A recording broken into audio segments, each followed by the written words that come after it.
Shalini madam के यहाँ हम ट्रीटमेंट कराने रहे थे। ये दूसरे बच्चे के, दूसरा बच्चा ये है, ये यहाँ पे हम करा रहे हैं ट्रीटमेंट। ये पहला बच्चा जो है सो बाहर में हुआ था, बाहर में हुआ तो सीजर से हुए थे, और उसके बाद ये दूसरा बच्चा यहाँ पे हुआ है। और उसके बाद में दूसरा बच्चे के रहने के बाद मेरे को ब्लीडिंग आ रहे थे। ब्लीडिंग आने के बाद यहाँ पे ट्रीटमेंट करा रहे, और उसके बाद में ट्रीटमेंट होते होते फिर भी नहीं ब्लीडिंग रुक रहे थे। उसके बाद मैम को हम लोग बोले हैं कि मैम हमारे को ये बच्चा नहीं चाहिए, बच्चा नहीं चाहिए। तो मैम बोले नहीं, ये सही है और इलाज सही से होगा और आपको नॉर्मल से करा दिया जाएगा। फिर भी हम लोग को विश्वास नहीं हुआ कि ये नॉर्मल से होगा।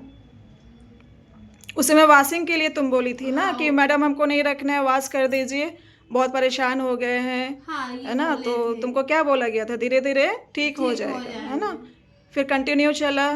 फिर उसके बाद तुमको हम ही बोले थे कि नॉर्मल ट्राई करेंगे, पहले तुम्हारा ऑपरेशन से है, ठीक है? तो तुम भी और तुम्हारे परिवार वाले भी को भी विश्वास नहीं हुआ, कैसे ऑपरेशन से है तो कैसे हो जाएगा नॉर्मल, है ना? फिर नॉर्मल हुआ ना जी।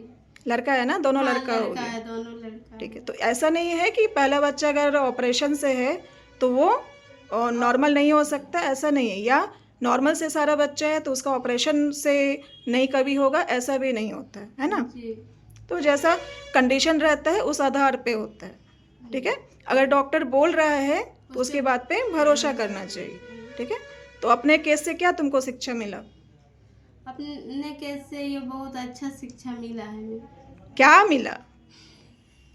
कि डॉक्टर जो कह रहा है तुम्हारे हित के लिए कह रहा है ना? डॉक्टर अपने लिए नहीं बोलता है, हमारे लिए ही बोल रहे हैं, है ना? आज देखो तुम्हारे गोद में बच्चा है, तुम इसका वाश करवाने चली थी, क्या मिलता है ना? अभी खुशी खुशी घर जा रही हो, नॉर्मल डिलीवरी भी हो गया, ठीक है। अच्छे से बच्चा के रखो, ठीक है। चलो।